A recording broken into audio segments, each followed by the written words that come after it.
আজাদ কাশ্মীরের প্রাদেশিক আইনসভা নির্বাচনকে কেন্দ্র করে রক্তক্ষয়ী সংঘর্ষের জেরে উত্তপ্ত হয়ে উঠেছে পাকিস্তানের রাজধানী ইসলামাবাদ। অভিযোগ উঠেছে দ্বিতীয় দফা ভোটের আগে নিরাপত্তা বাহিনীর সঙ্গে সংঘর্ষেই একটি শহরেই ৩০ জনের বেশি মানুষ নিহত হয়েছে। সহিংসতা বন্ধ, কেন্দ্রীয় মন্ত্রীদের উস্কানিমূলক বক্তব্য প্রত্যাহার ও শান্তিপূর্ণ সমাধানের দাবিতে রাজপথে নেমেছেন শিক্ষার্থীরা।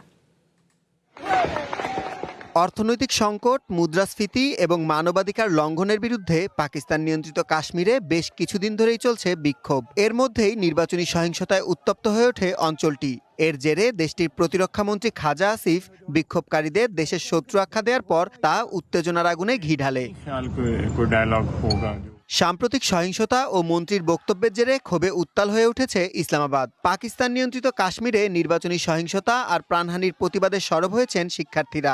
কাশ্মীর ও পাকিস্তানের পতাকা হাতে রাজপথে তাদের স্পষ্ট বার্তা, অবিলম্বে উস্কানিমূলক বক্তব্য ও রাজনৈতিক নিপীড়ন বন্ধ করতে হবে।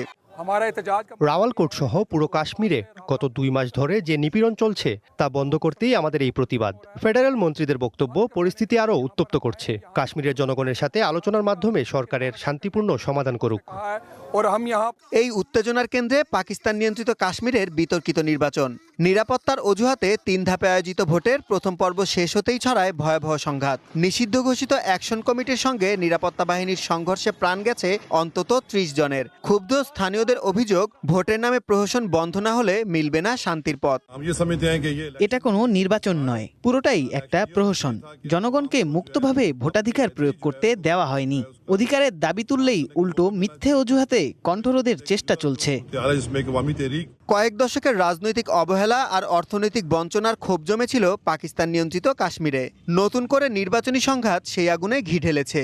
অগাস্টের ২ ও ১০ তারিখে দ্বিতীয় ও তৃতীয় পর্বের ভোটের আগে চরম অনিশ্চয়তায় দিন কাটছে সাধারণ মানুষের।